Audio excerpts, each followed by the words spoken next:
तू उन सबको मर्ज करवा दे, बेला मत बैठवा। क्या? उन सबको कह दो तू सबसे अभी वो गणेश का एक वो पुश करना बाकी है। गणेश पे पुश करते सकलो रो चलू जैसे काम यानी कि क्रॉस क्रॉस चेक कर लो आप ज्वाइनिंग में सक गया।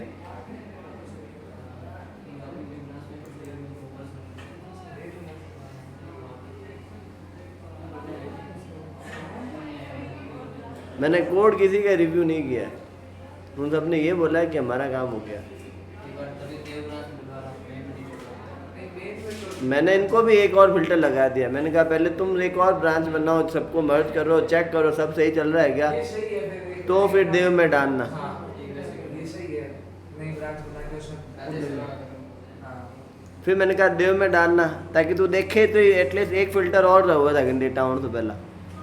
अभी सबने क्या किया है, जो भी फॉरेन किए है ना उनको नलेबल कर करके ट्राई टेस्ट कर लिया, क्योंकि सारी टेबल्स आपस में कनेक्टेड नहीं थी। मैंने तो उनको कहा अब करेंगे। चलो स्टार्ट करते हैं, 1 2 3 गो। सेव नहीं की फाइल, फाइल सेव नहीं है, कंट्रोल एस दबाओ, अब रन करो।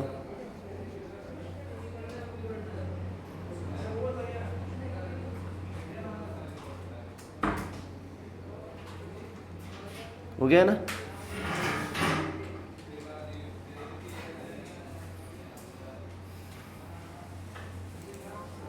घर पे प्रैक्टिस करती हो क्या? ठीक है। आज हम पढ़ रहे थे, लास्ट स्टैटिक के बारे में पढ़ा था ना, हो गया था वेरिएबल पूरा। आज हम नेक्स्ट सेकंड टॉपिक चालू करते हैं जिसका नाम है डेटा टाइप। आ गया ना? आप डॉट वाले चीज़ को गौर नहीं कर रहे हो, ऊपर डॉट आ गया मतलब फाइल सेव नहीं है। थोड़ा सा तुम जितने भी हो, हम थोड़ा सा इस हफ्ते स्पीड पकड़ना धीरे धीरे स्टार्ट करते हैं। वो एक आधा बच्चा और हो तो उनको भी ले आए। और इस सैटरडे वर्कशॉप 11 बजे है, 10 बजे नहीं है। और इस वर्कशॉप के लिए आपको यहाँ रजिस्टर करना पड़ेगा। देखो आपने लारावेल बैच वाला अपने बैच में बोला क्या? क्या जो बैच स्टार्ट हुआ उसका बताओ, आप बोलते ही नहीं हो। 19 बच्चों को कैरी करते हो और आप बोलते नहीं हो। और वर्कशॉप में रजिस्टर करने का बोला,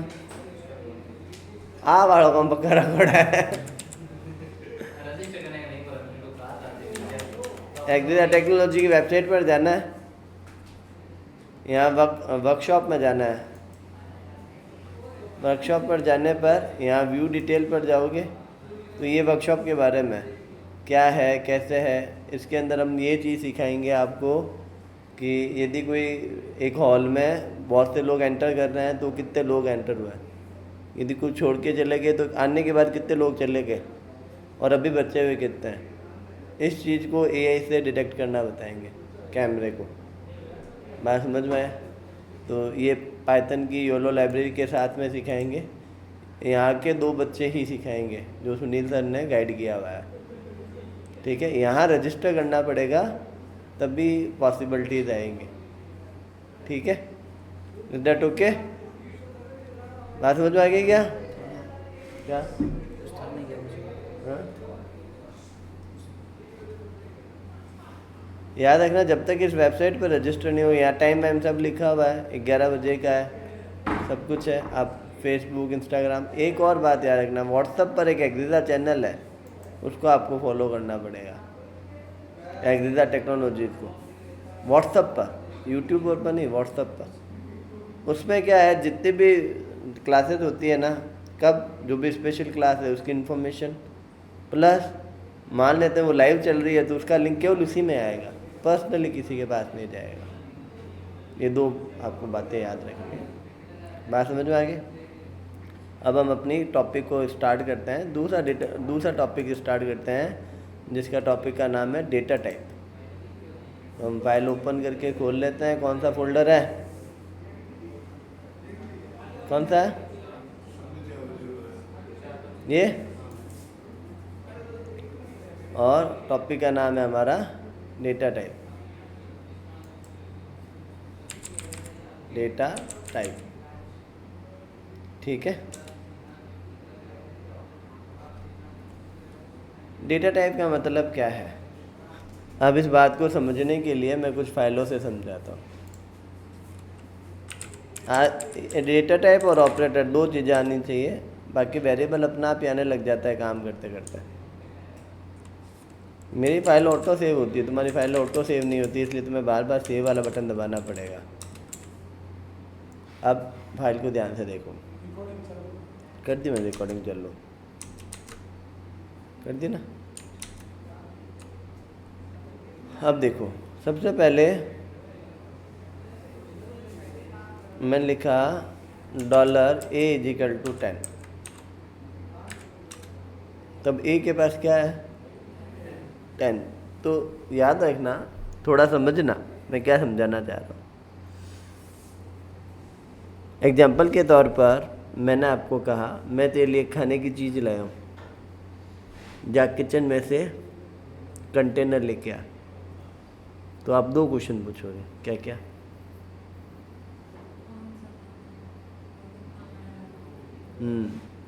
क्या पूछोगे? किस टाइप का लाना है और कितना बड़ा लाना है। एग्जाम्पल के तौर पर आपके घर पर कोई खाना देने आया, आपने टिफ़िन देख के समझ गए यार ये बड़ा बड़ा टिफ़िन खाना है, अपने कम किलो आधा किलो वाला टोपिया निकाल लाना बस। लंच कोई ऐसे आया ना, शादी ब्याह में आ जाता है घर पर खाना वाना, तो डिसीजन तो लेती है टिफ़िन को देख कर, ठीक है। तो वो जो अज्यूमिंग करना है वो साइज ऑफ डेटा को कैलकुलेट करना है कि आपका डेटा का साइज क्या है। दूसरा, उसके अंदर मान लो रायता आया है तो हमने जग में खाली कर लिया, बात समझ में। अब मान लो बड़ा है, सूखे बड़े हैं, तो आपने उसको एक छलनी में रख दिया। क्या छलनी में रायता आ जाता क्या? बड़े तो आ गए ना, दही बड़े वाले सूखे बड़े हैं भाई, खराब नहीं होंगे, हवा लगेगी तो। How can we decide according to data? Data के अनुसार कंटेनर का साइज तय होता है। अब तक मैंने बताया आपको कि सिस्टम के अंदर बॉक्सेस बनते हैं। अब वो बॉक्सेस किस टाइप के होंगे वो डिसाइड कौन करेगा? वैल्यू। हमने बड़ों को देखकर चलनी ली थी, ऐसे वैल्यू को देखकर डेटा टाइप मतलब वैल्यू मतलब क्या होगी? वो किस टाइप की है उसको देखकर वेरिएबल मेमोरी में दो चीज़ें लेगा। क्या क्या? साइज, कितना साइज घेरना है, and second important thing is कितना साइज घेरना है। 1 byte, 2 byte, 4 byte, 10 byte, 20 byte. हम अपनी कैलकुलेशन किलो में करते हैं, ये अपनी कैलकुलेशन किस में करेगा? बाइट्स में करेगा। तो कंप्यूटर जो वैल्यू स्टोर करता है वो बाइट्स में करता है। अब मान लो हम नॉन टेक्निकल है सर, हमें नहीं मालूम बाइट्स किसे कहते हैं। जैसे 100 पैसे मिलकर 1 रुपया बनता है, ऐसे 8 बिट मिलकर 1 बाइट बनता है। 100 पैसे मिलकर 1 रुपया बनता है, और वैसे के वैसे 8 बिट मिलकर 1 बाइट बनता है, ठीक है। तो हम थ्योरेटिकली लिखें तो हमें बस इतना ही पता करना है प्रोग्रामिंग में, क्या कि यदि 8 बिट मिलते हैं तो 1 बाइट बन जाता है। ऑनलाइन है क्या कोई?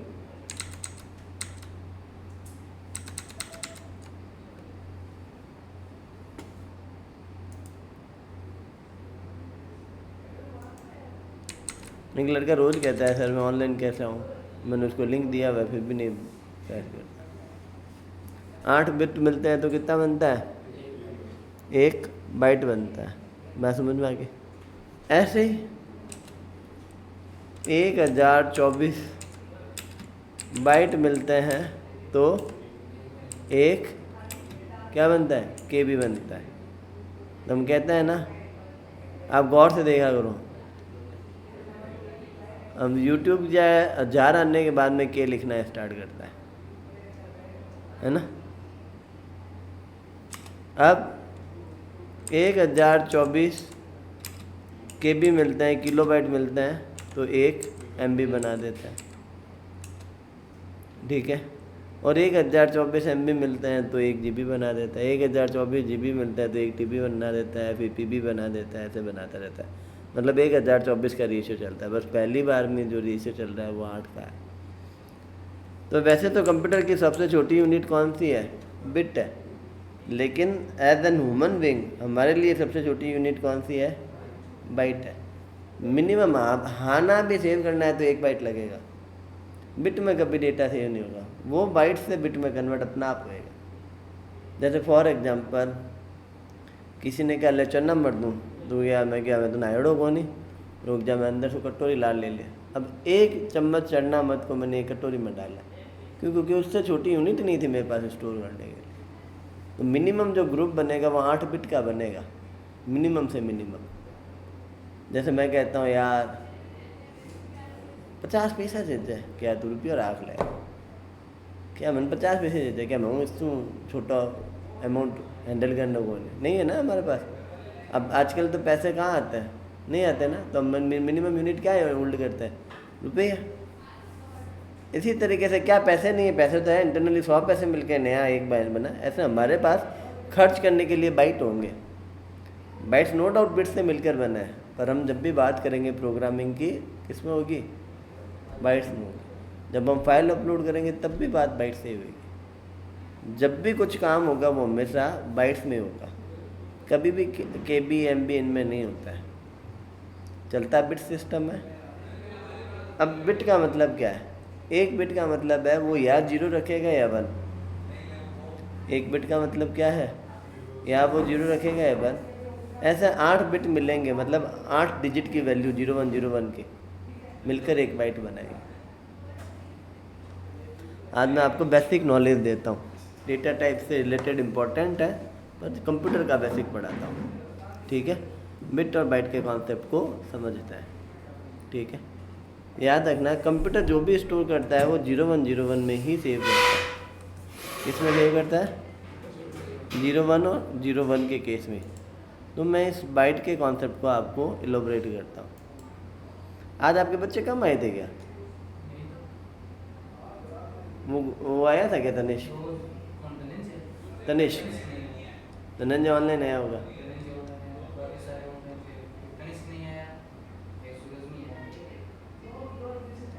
और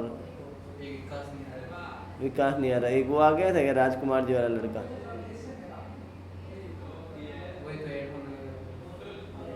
लेट आया था क्या?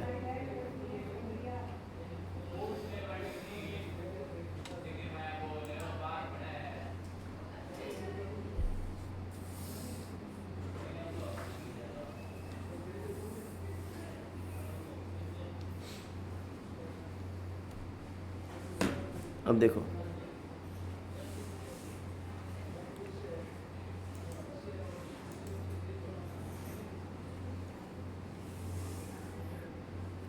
थोड़ा सा छोटा लिखता है।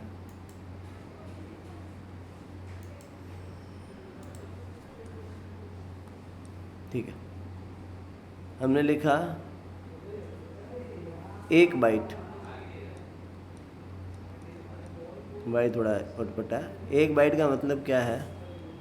एक बॉक्स जिसके अंदर 8 डब्बे बनकर बना होगा। हो गए क्या 8? 1 2 3 4 5 6 7 8, है ना? 8 हो गए। ये नंबरिंग हमेशा 0 से स्टार्ट होगी। 0 पर है, ये 1 है, ये 2 है, ये 3 है, ये 4 है, ये 5 है, ये 6 है और ये 7 है। बात समझ में आ गई? अब बिट का मतलब क्या है? या तो वो यहाँ 0 रखेगा या वो यहाँ 1 रखेगा। एग्जाम्पल के तौर पर यहाँ 0 है, यहाँ 0 है, यहाँ 1 है। अब कुछ नहीं है, हम तो ऐसा कोई इनपुट करते ही नहीं है। हमने तो क्या लिख दिया? आपने तो क्या लिखा? $A बराबर 10। तो कंप्यूटर इस 10 को कैसे कंप्यूटर में स्टोर करेगा? तो इस 10 को स्टोर करने के लिए वो इसका बाइनरी निकालेगा। तो ये ऐसे लिखेगा। सबसे पहले मैं तुम्हें एक नॉर्मल क्वेश्चन पूछता हूँ। मैंने कहा फॉर एग्जांपल तुम मुझसे 536 रुपये मांग रहे हो, ठीक है, या 1536 रुपये मांग रहे हो। तो इसमें बताओ सबसे बड़ी डिजिट कौन सी है?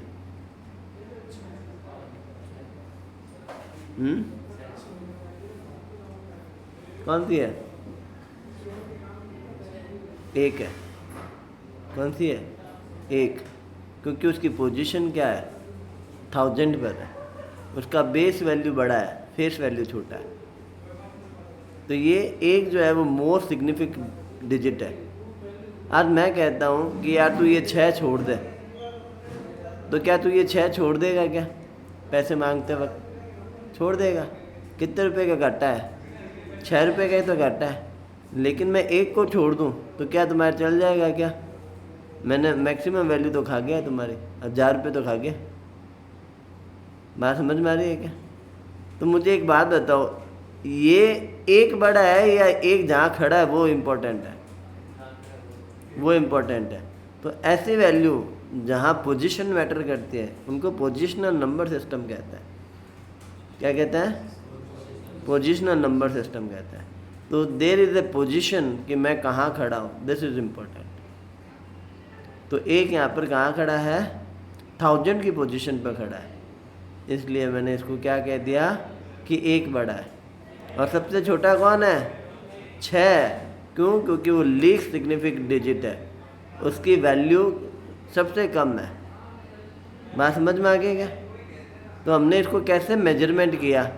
हमने लिखा 1, 5, 3, 6 को हमने क्या लिखा नीचे देखा जाए तो हमने कहा 6 into 1 plus 30 into 10 plus 5 into 100 plus 1 into 1000। ऐसे ही तो किया, तभी तो 1 इंटू 1000 1000 बना, प्लस 5 इंटू 100 500 बने, प्लस 30 प्लस 6, तभी तो मेरी ये वैल्यू बनी 1536।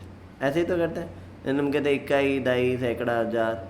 अंग्रेज लोग कहते हैं वंस, टेंस, 100 एंड थाउजेंड्स। बात समझ में आ रही है क्या? क्वेश्चन है ऐसा क्यों करते हैं? वो यहाँ 1, यहाँ 1, यहाँ 10, यहाँ 100 और यहाँ 1000 क्यों लिख रहा है?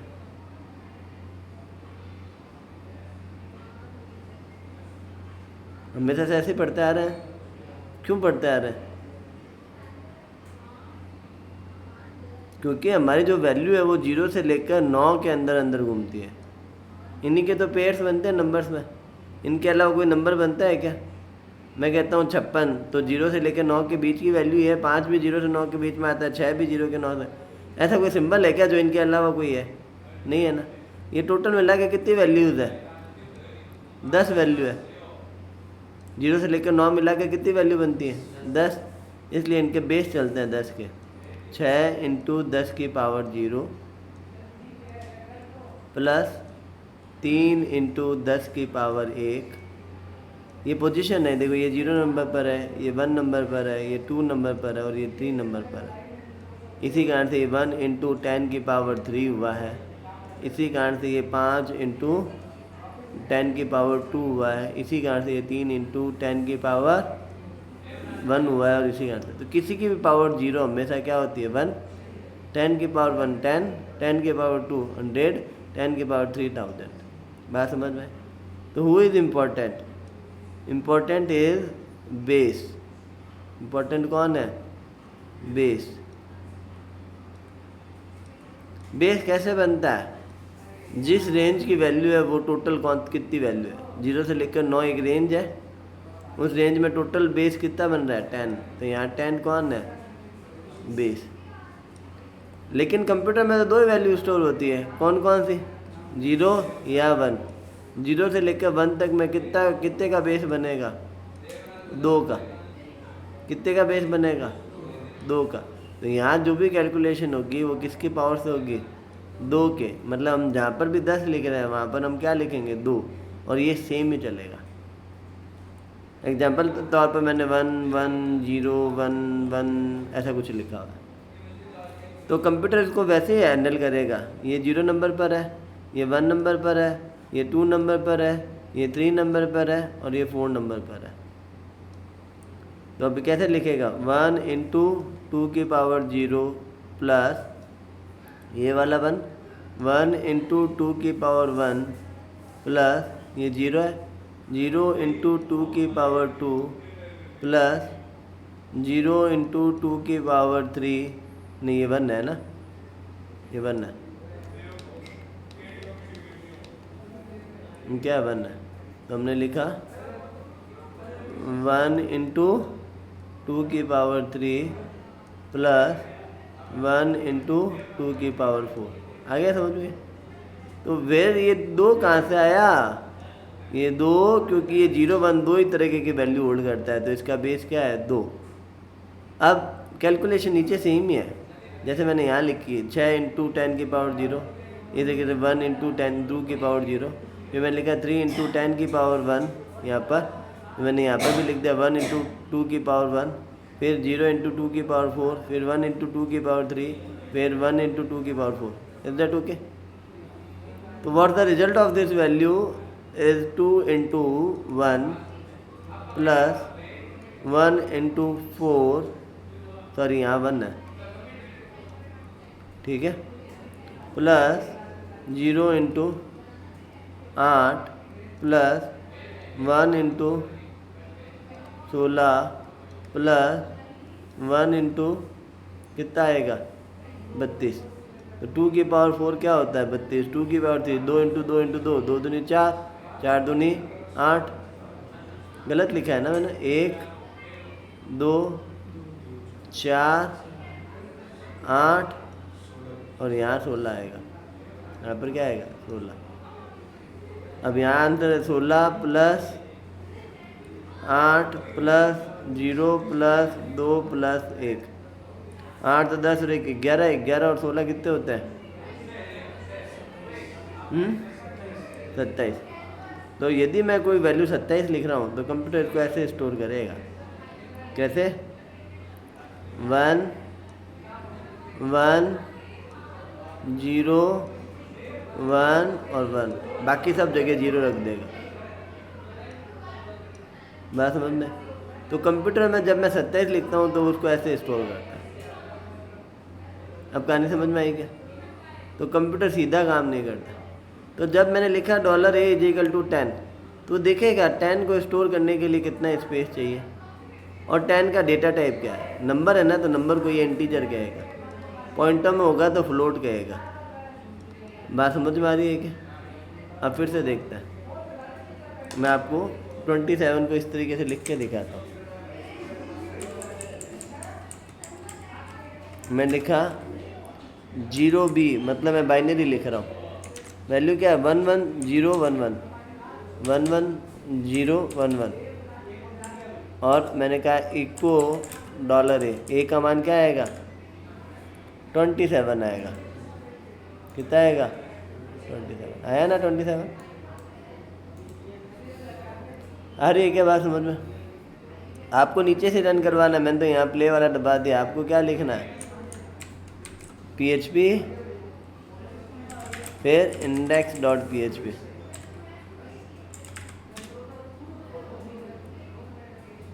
सॉरी हम पहले फोल्डर में नहीं है, CD डेटा टाइप नाम के फोल्डर में गए, फिर हमने लिखा PHP index.php, फोल्डर में नहीं थे ना। अब देखो 27 आ गया ना। ये कहानी किस किस को नहीं आई समझ में आई? क्लियर है ना कॉन्सेप्ट में क्या कहना चाह रहा हूँ? याद क्या रखने वाली बात है कि all are depend on their positions. तो जब भी मैं बात कर रहा हूँ तो मैं बाइट्स में बात करूँगा। तो अब PHP के अंदर आपको डेटा टाइप का साइज पता रखने की ज़रूरत नहीं है।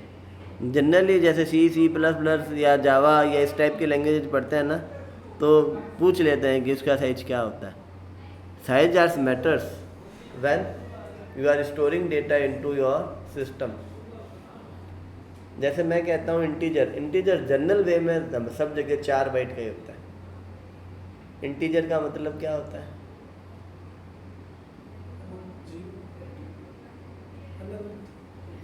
ऐसी वैल्यू जिसमें फ्रैक्शंस पार्ट ना आए, होल नंबर्स हो, जिनमें पॉइंटों की वैल्यू ना हो। मैं समझ में, जिनमें पॉइंटों की वैल्यू ना हो हम उनको क्या कहते हैं, इंटीजर कहते हैं। जिसमें पॉइंट वाली वैल्यू हो उनको हम फ्लोट कहते हैं।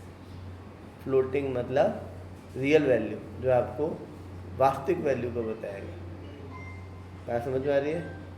क्लियर है कॉन्सेप्ट?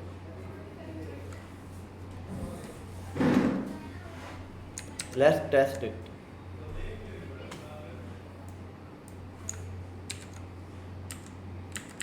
अब मैंने क्या लिखा, $a इज इक्वल टू 12 और मैंने लिखा क्या, वार्डम एक फंक्शन होता है जो बताएगा कि वेरिएबल का डेटा टाइप और उसकी वैल्यू क्या है। आज हमने इको और प्रिंट नहीं लिखा, आज हमने वार्डम लिखा। तो वार्डम क्या बताता है, डेटा टाइप एंड वैल्यू, मतलब वेरिएबल की कंप्लीट डिटेल देता है। तो वार्डम फंक्शन हमें क्या देता है, वो बताएगा एक इंटीजर का 12 है। क्या आंसर देगा, इंटीजर का वैल्यू 12 है। इस टाइप का आंसर आएगा। रन करवा दूँ? तो मैंने फाइल को सेव की हुई है, रन करवा दी। तो आउटपुट में क्या आया, इंटीजर का 12। बात समझ में आ रही है? दिख रहा है ये? ठीक है, तो आपको वार्डम के बारे में लिख लो किनारे एक जगह पहले। देखो लिखो, मैं लिखवा देता हूँ। पहले ये बताओ, मीडियम क्या है आपका, इंग्लिश है हिंदी है? आपका हिंदी है, मैं हिंदी में लिखवा देता हूँ। याद रखो, प्रोफेशनली आपको इंग्लिश ही काम आएगी। मेरा तो खुद का इंग्लिश अच्छा नहीं है, तो मैं लिखवा सकता हूँ। थोड़ा ग्रामर इधर उधर जाता है, मुझे उससे फर्क नहीं है, स्पेलिंग इधर उधर होती है, पर इन जनरल मैं अपनी बात रख सकता हूँ। मुझे अपनी बात रखने में कोई दिक्कत नहीं है। आपको इतनी इंग्लिश आनी ही चाहिए कि आप अपनी कोई भी बात इंग्लिश में रख पाओ। लिखो, वार्डम इज अ फंक्शन, कहोगे तो हिंदी में लिखा देता हूँ। वार्डम एक फंक्शन होता है। वार्डम एक ऐसा फंक्शन है, वार्डम वार अंडरस्कोर डम्प, वार अंडरस्कोर डम्प एक ऐसा फंक्शन है जो डेटा टाइप और वैल्यू दोनों को प्रिंट कर सकता है, दोनों को प्रिंट करता है। जो डेटा टाइप और वैल्यू दोनों को प्रिंट करता है। वार्डम इज ए फंक्शन, वार्डम एक फंक्शन है which print both data type and value, जो डेटा टाइप और वैल्यू दोनों को प्रिंट करता है। लिखो, यदि वैल्यू का टाइप स्ट्रिंग या एरे हुआ, यदि वैल्यू का टाइप स्ट्रिंग, एरे या ऑब्जेक्ट हुआ, यदि वैल्यू का type string STRING, string, array ARRAY, array या ऑब्जेक्ट हुआ, या ऑब्जेक्ट हुआ, तो यह वैल्यू के साथ, तो यह वैल्यू के साथ साइज भी प्रिंट करेगा। वैल्यू के साथ साइज भी प्रिंट करेगा।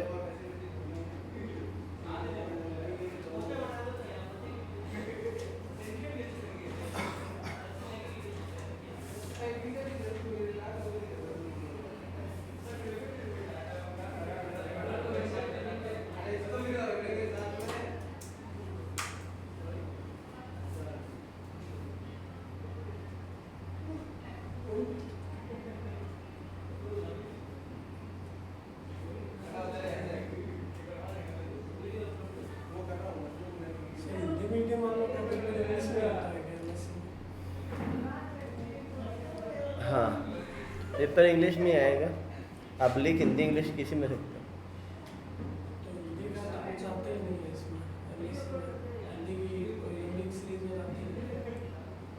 MSc में पास होना आसान है।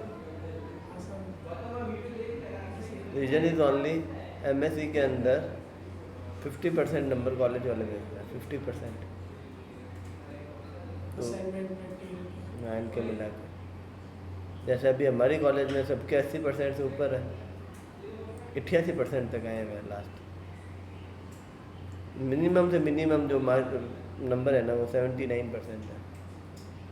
तो एकदम कैसा है, 300 नंबर का उनका पेपर था, उनमें से 140 कॉलेज पे गए, 140 में सबके 137 बचे हैं, सबके नंबर।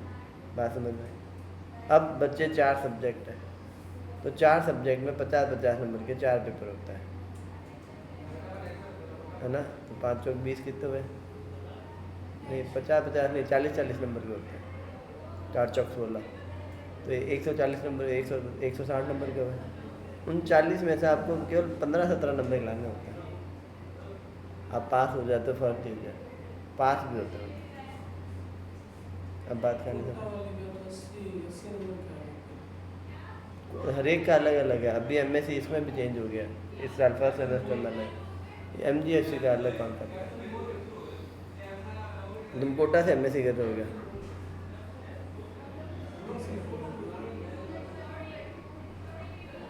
किससे थ्रू कर रहे हो? किसके थ्रू कर रहे हो?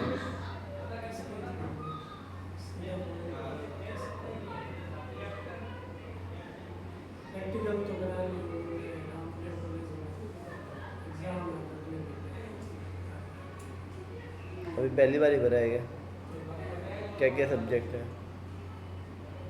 सब्जेक्ट है उसमें क्या क्या? बीबी VB.net?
सर आपके पाइथन वाले गाने गा रहे थे, पाइथन वाले बाहर गाने गा रहे थे। हाँ, निधि और वो उसकी बाइली। हाँ थारी मार तो बांध दिया। मुझे तो गाने नहीं आते, गाना गाना।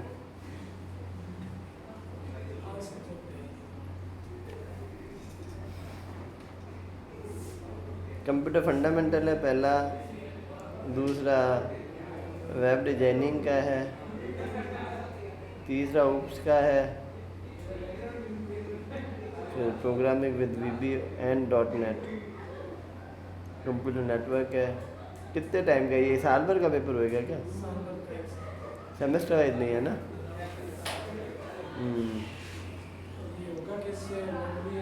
सारे पेपर मतलब फंडामेंटल को छोड़ देना तो सारे पेपर अच्छे लेवल वाला है। तुम लेट आए हो मेरे पास, पढ़ा तो मैं देता VB.NET को छोड़ के, बाकी सब .NET में मैं पहले बहुत पहले काम करता था, अब चलती नहीं है, तब हम इस पर माथा नहीं मारते। ऊप्स अभी रिसेंटली पढ़ा है मैंने, पढ़ा है ना, शनिवार ऊप्स चलता है यार। इस शनिवार नहीं होगा, पिछले शनिवार आए नहीं थे ना? तो हाँ आए थे ना, इस शनिवार मैंने पढ़ाया था ना वो ऊप्स हमारा सिलेबस में है ना, तीसरा वही है ये। जावा और सी प्लस के साथ ऊप्स है ना, मैंने जावा के ऊप्स पढ़ाए थे बेसिक। तो एग्ज़ाम है तो क्या करना है? ऊप्स के मेरे बच्चों के पास किसी के नोट्स बने हुए होंगे ना? कुछ हिंदी में हो तो चलेगा। हिंदी में तो इंग्लिश में तो वीक है ऊप्स को पढ़ो, नहीं तो आगे लाइफ मुश्किल है। इसीलिए तो हम पढ़ाते हैं, अभी तो हम इसको पढ़ते हैं। तो वार्डम क्या काम करता है? Data type. यहाँ का किसने बताया था आपको? योगेश ने, है ना?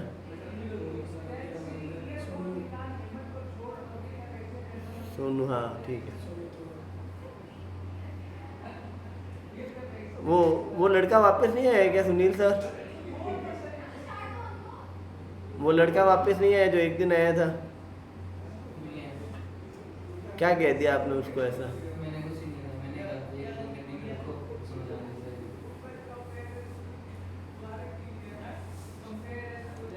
ठीक है, तो वार्डम क्या करता है? डेटा टाइप और वैल्यू दोनों को बता रहा है। तो अब देखो, यदि ए ने अपना डेटा टाइप में क्या लिखा हुआ है, राजेश लिखा हुआ है, तो ये डबल कोट में है, मतलब ये एक स्ट्रिंग है। स्ट्रिंग हमेशा क्या आएगा? अपने साथ में साइज भी बताएगा। स्ट्रिंग के 6 कैरेक्टर का राजेश है, तो मैंने ये लिखा हुआ भी, in case of string it's also print size. क्या प्रिंट करता है? साइज भी प्रिंट करता है। बात समझ में आ गई क्या? वार्डम के बारे में समझ में आ गया? तो वार्डम क्या करता है? डेटा टाइप और वैल्यू दोनों बताता है। ठीक है, एक फंक्शन है जो डेटा टाइप और वैल्यू दोनों को बताता है। यहाँ तक क्लियर है? इशू है? नहीं? अब कौन कौन से डेटा टाइप है उनको हम देखते हैं। तो कौन कौन से डेटा टाइप है, पहले इनकी लिस्ट ले लेते हैं। लिस्ट में सबसे पहला आता है जो हाना में आंसर दे, वो है बूलियन। ठीक है, और फिर जो नंबर में ले वो इंटीजर, जो पॉइंटों में ले वो फ्लोट, जो करेक्टर्स में डबल कोट और सिंगल कोट में ले उनको हम कहेंगे स्ट्रिंग। ये सारे के सारे प्रिमिटिव डेटा टाइप है, और ये चारों स्केलर टाइप के। स्केलर मतलब जो सिंगल वैल्यू होल्ड करता है। एक टाइम में आप एक वेरिएबल में 2 वैल्यू नहीं रख सकते। मल्टीपल वैल्यूज रखना है तो आपको यूज करना पड़ेगा कंपाउंड या मल्टीपल वैल्यूज को होल्ड करने के लिए एरे और ऑब्जेक्ट। ठीक है, उसके अलावा एक स्पेशल डेटा टाइप होता है, वो होता है नल। मैं नल यहीं बढ़ा देता हूँ। टोटल इतने पढ़ना है, जिसमें एरे और ऑब्जेक्ट हम बाद में देखेंगे। बाद में मतलब ये पूरी कहानियाँ हैं, तो वो पूरे हफ्ते लेंगे। फिलहाल हम इनको पढ़ रहे हैं। ठीक है, किस किस को? बूलियन, इंटीजर, फ्लोट, स्ट्रिंग, नल। एरे ऑब्जेक्ट भी पढ़ेंगे, लेकिन रुक के। यहाँ पे पानी पीने गया, पानी पी के तो आया नहीं, उसको क्या आ गया।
अब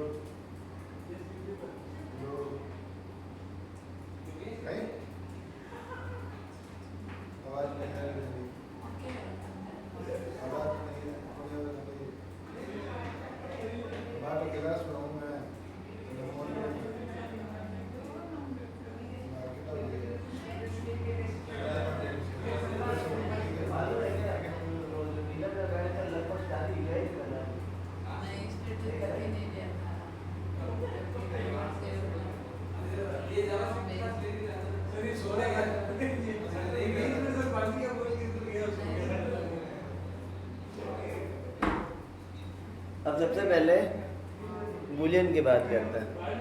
बूलियन हम खुद कभी नहीं लिखेंगे, तो बूलियन के बिना होगा कभी कुछ नहीं। बात समझ में आ गई क्या? सबसे इम्पोर्टेंट डेटा टाइप कौन सा है? बूलियन।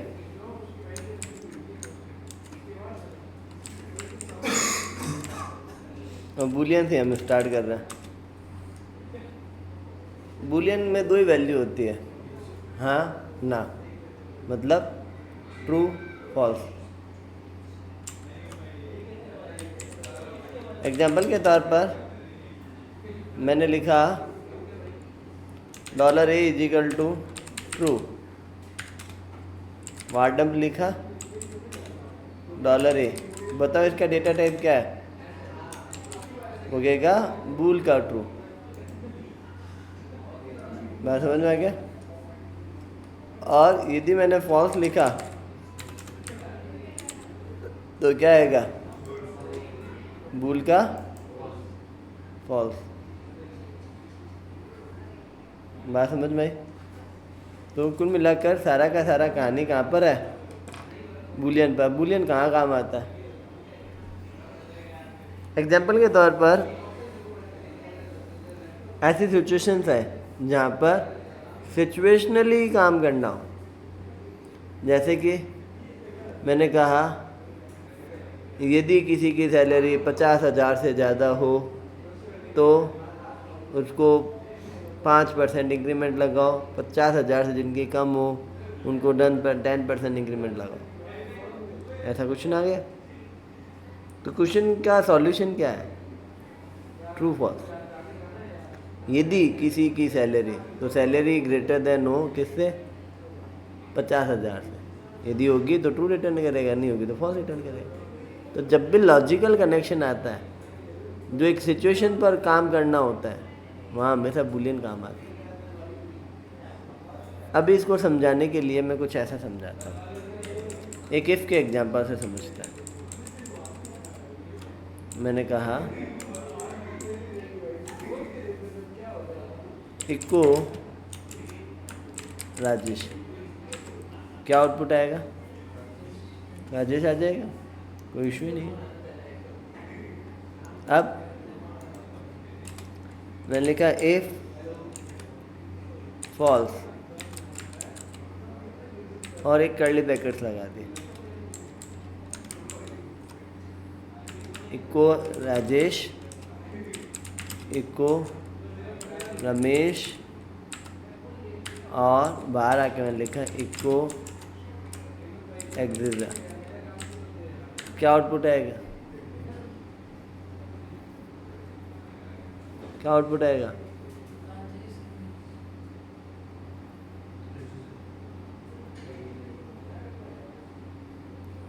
एग्जिजा आएगा। क्यों?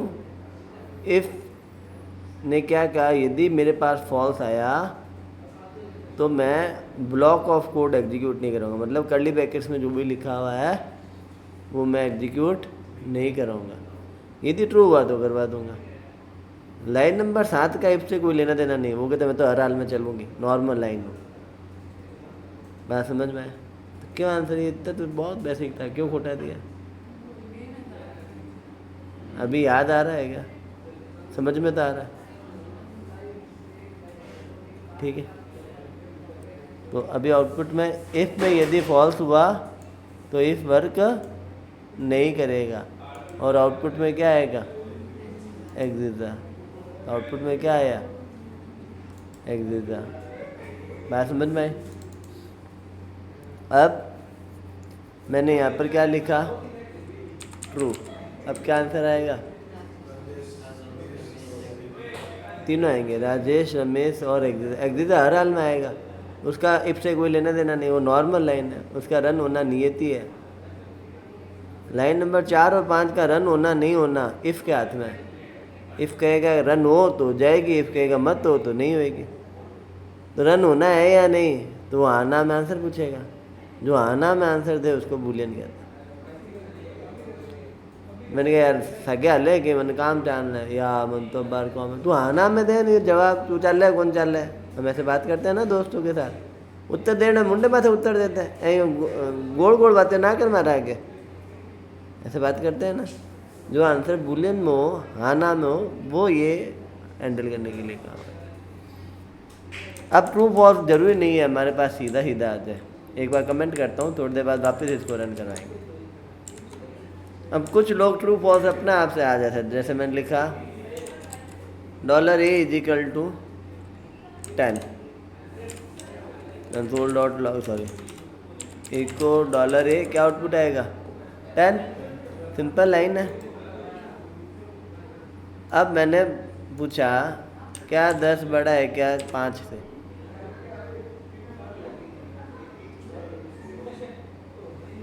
क्या आंसर आएगा?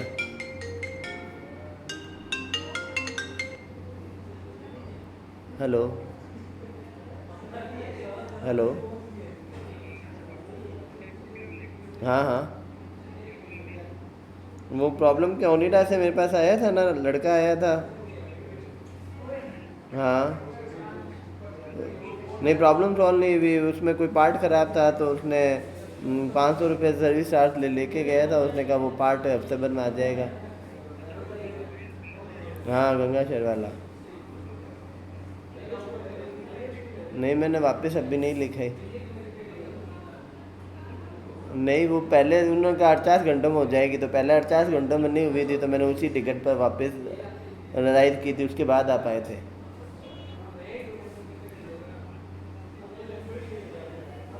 हाँ कब तक आ जाएगा? ठीक है, तो वो लगवा देना है ना।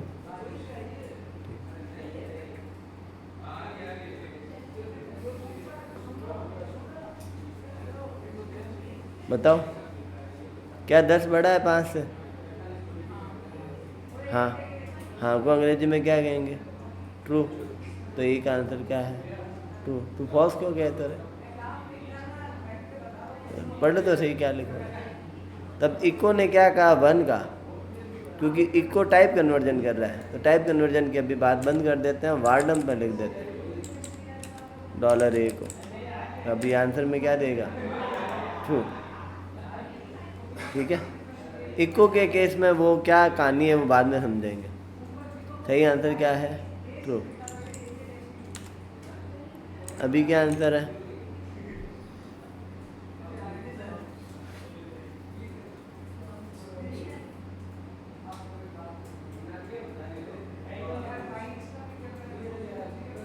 तो मुझे क्वेश्चन का जवाब दे, 10 बड़ा है क्या 10 से?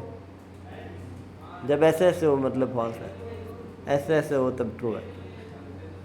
ये हमेशा याद रखना। गर्दन के सुनना है, बोल के सुनना है, देखने से कभी कंडीशन समझ में नहीं आती। ऐसे बोलो 10, इधर वाला निशान ग्रेटर देन का होता है। 10 बड़ा है क्या 10 से? हाँ नहीं, हाँ हो तो ट्रू है हो तो नहीं। अब ये मत कहना बराबर है, ये पूछ ही नहीं रहा। ये पूछा तुम मुझसे बड़ा है या नहीं, कि बता बराबर, तुम मुझसे बड़ा है क्या? नहीं हूँ, बात करते। ज़्यादातर बच्चे क्या कहते बराबर है, अरे इसने पूछा ही नहीं, इसने सिंपल बात पूछी तुम मुझसे बड़ा है या नहीं, बोलेगा नहीं है, बात करता। छोटा है बराबर है, बात की बात है। कहानी समझ में?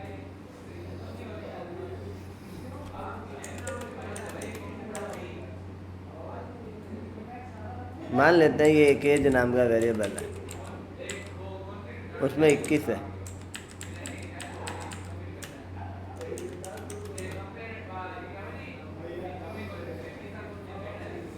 इसमें आपको क्या लिखना है? इस इफ़ की तरह लिखना है। यदि एज 18 से ऊपर हो तो बोलना है हेलो वोटर। नहीं तो बोलना ही नहीं। हेलो वोटर तक कब प्रिंट करना है? जब एज 18 से ऊपर हो या बराबर हो। मैं क्या लिखूँगा? यदि डॉलर एज बड़ा या बराबर हो किससे? 18 से। तो ये अब यहाँ एज को नहीं देखेगा, ये 21 को देखेगा। तो क्या लिख दो? Eco voter. आउटपुट में क्या आ जाएगा? वोटर। मैंने 11 साल का किया, क्या वो वोटर है क्या? नहीं। तो इसने कह दिया, कुछ नहीं दिया, कुछ नहीं बोला, क्योंकि वो नहीं है। अब मैं चाहता हूँ इसका अपोजिट, सिक्के का दूसरा पहलू को एल्स कहते हैं। इफ होगा तो हम एल्स भी लिख सकते हैं। मैंने कहा किड्स, तो वो बच्चा है, क्या है वो? तो बच्चा है अब। तो उसने क्या कहा? किड्स। उनको कहो कि अंदर क्लास है। उनकी तो वो फुल रिक्वेस्ट कंपेयर करवा रहे हैं, वो मेन में करवा रहे हैं। ये मैंने शायद है ना उसको जाडिया को बताया हुआ है। नहीं वही जाडिया ने बुला ला। ओए ओए तो पता नहीं। हाँ, थाने बात में 1 मिनट चुप हो जाओ। और हमारा ठक्कर करने से क्लास डिस्टर्ब हो रही है जी की। क्या कैसे डेटा पुश करना है? नहीं हम ये पूछ रहे थे जस्ट वो ने कंपेयर फुल रिक्वेस्ट कंपेयर करवा रहे हैं बिना मेन ब्रांच में रेवल ताकि ऊपर जी को बेस देवोगे तो करवानी है। वही तो मर्ज करना होता है, मर्ज करना होता है कि मर्ज करने का कंपेयर एंड पुल ऑप्शन आवे कंपेयर करना चाहिए। मर्ज की क्या बात है कि नई ब्रांच से तो वो करवाना मर्ज करवाना हम आगे समझ लियो करेगा है ना। और उसी ब्रांच का सबको पुल लेना है और फिर रिक्वेस्ट है ना मर्ज करने पे बोल। ठीक है। तो वहां पे ऊपर जो नई ब्रांच बनाओगे वो सिलेक्ट करना है बेस में। तो नई ब्रांच बनाओगे वो बेस में सिलेक्ट करना है नई ब्रांच। अब जैसे वो मतलब मान लो इसका ये है तो मिनाल का वो एपीआई टेस्टिंग नाम से नहीं है ना, उसका कर रहे हैं ना, तो हो गया 8 या क्या समझो। कॉन्फ्लिक्ट है। तो याद रखना, इफ कंडीशन पर काम नहीं करता। इफ किस पर काम करता है? True false. यहाँ ट्रू आ रहा है या यहाँ फॉल्स आ रहा है। बहुत से लोग एक मिथ में रहते हैं कि इफ जो है वो कंडीशन पर काम करता है। कंडीशन करके कुछ नहीं होता। जो आना में उसी को कंडीशन कहते हैं, आना को बूलियन कहते हैं। तो इफ हमेशा बूलियन एक्सप्रेशन पर काम करता है। इस पर काम करता है, बूलियन एक्सप्रेशन पर काम करता है। कहानी समझ में आ गई क्या? क्लियर हुआ क्या? इसको उतार लो, फिर समझ में नहीं आएगा। इफ हम बाद में पढ़ेंगे अच्छे से, फिलहाल के तौर पर बीच बीच में तो ये आएगा। बूलियन समझ में आया क्या? बूलियन के बारे में एक लाइन लिख लो। बूलियन के पास केवल 2 ही पॉसिबल वैल्यू होती है, ट्रू और फॉल्स। बस एक ही लाइन लिखनी है। लिखो नहीं लिखो कोई जरूरी नहीं है।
डाल लिया?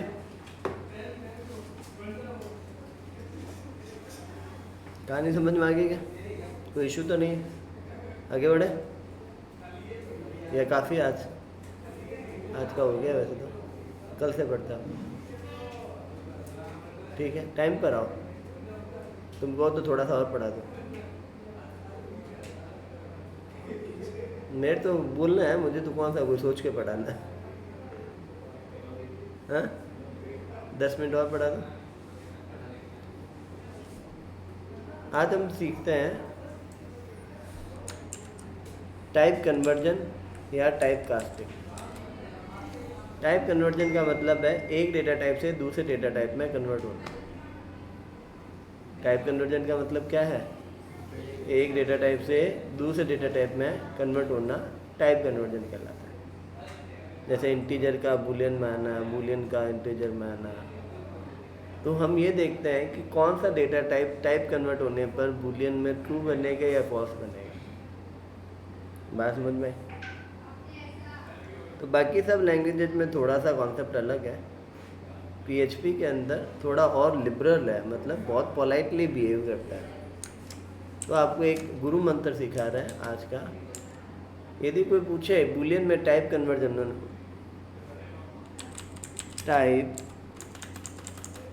देखो, when any value convert into Boolean then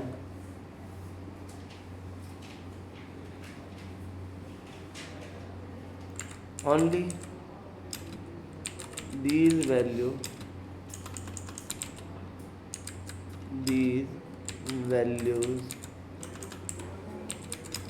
evaluate false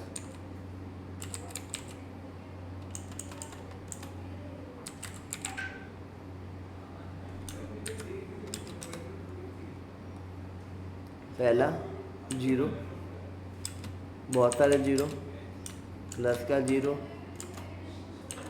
और माइनस का 0, फिर 0.0 प्लस का 0.0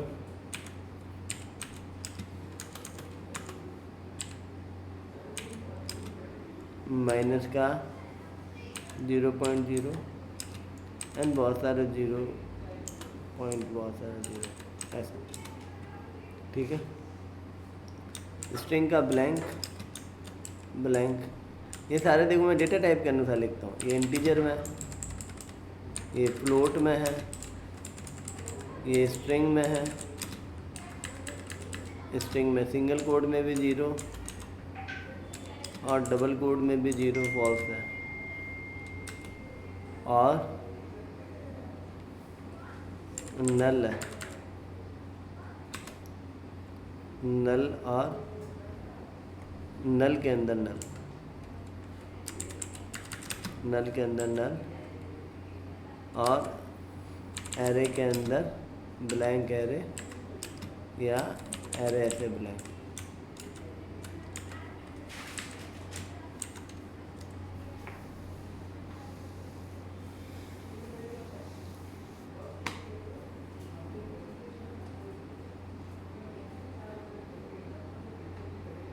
आज वो मेगा ही थी क्या?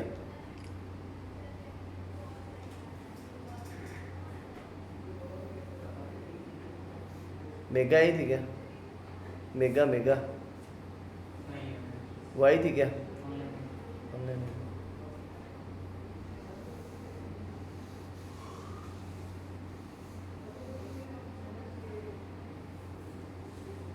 याद रखना, वर्कशॉप हमेशा अटेंड करना। वर्कशॉप आपको एक विजन देगा, नज़रिया देगा कि क्या लेवल की प्रोग्रामिंग चल रही है, हमें किस लेवल तक पहुंचना है।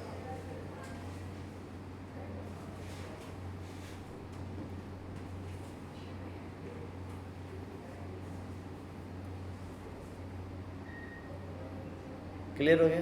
तब आपको एक इसको कैसे याद रखोगे? मैं पूछूंगा हु इज़ ट्रू, तो आपको क्या कहना है? Everything is true except 0 false null blank. भाई फॉल्स तो फॉल्स होता ही है, मैंने लिखा नहीं है, नहीं तो वो तो फॉल्स होता ही है। ठीक है, who is true, everything is true excepting zero, false, null, blank. इनको मैं शॉर्ट में बोलता हूँ। ब्लैंक कह रहे सभी में नहीं होते फॉल्स, केवल PHP में, इसलिए मैं ये गौर से मेंशन नहीं करता। ठीक है, PHP में ये फॉल्स है, बाकी सब में ट्रू है। Who is true, everything is true except zero, false, null, blank. Who is true, everything is true except zero, false, null, blank. बात समझ में आ रही है क्या? Who is true, except zero, zero में दोनों जीरो आगे, फॉल्स, नल और ब्लैंक। ये जो तीन लोग हैं ना, 1 2 और ये बाकी सब में ट्रू होता है, केवल PHP में फॉल्स है, इसलिए मैं इनको याद नहीं करवा रहा। गुरु मंत्र का मतलब क्या है? ये सब लैंग्वेजेज में ऐसे बिहेव करेगा, चाहे मैं C पढ़ूँ, C++ पढ़ूँ, जावास्क्रिप्ट पढ़ूँ, कोई सी लैंग्वेज पढ़ूँ, तो वहाँ पर नियम सब ये रहेगा। जब भी टाइप कन्वर्जन होगा, when a value convert into Boolean then only these value evaluate false, केवल ये वैल्यू ही फॉल्स इवैल्यूएट होगी, मतलब इनको फॉल्स माना जाएगा, बाकी सब ट्रू है। बात समझ में आई क्या? जैसे मैंने लिखा इफ राजेश इको हेलो, क्या हेलो प्रिंट होगा क्या?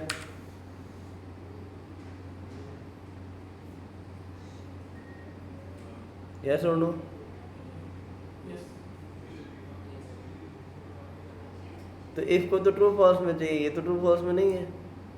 तो जब यदि कोई वैल्यू ट्रू फॉल्स में नहीं होती है और उसको चाहिए ट्रू फॉल्स में, इफ को तो चाहिए ना, तो इफ इसको टाइप कन्वर्जन करेगा, क्या करेगा? कन्वर्ट करेगा बूलियन में। तो बूलियन के अंदर राजेश ट्रू होगा और वो हेलो को प्रिंट कर देगा। तो who is true, everything is true except zero, false, null, blank. क्या अभी हेलो प्रिंट होगा?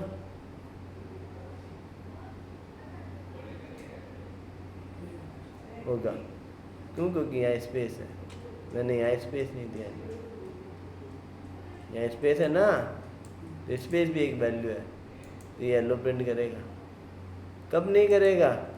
जब इनके बीच में स्पेस नहीं रहेगा। अभी नहीं किया ना, अभी नहीं करेगा। बहुत सारे जीरो जो होते हैं वो फॉल्स ही होते हैं। बात समझ में आ गई? सर इसकी क्या हिंदी में ना लिखवा लिखो? कल लिखते हैं ताकि इसको रिवीजन हो जाएगा। ठीक है, कल लिखते हैं, आज बंद करता हूँ।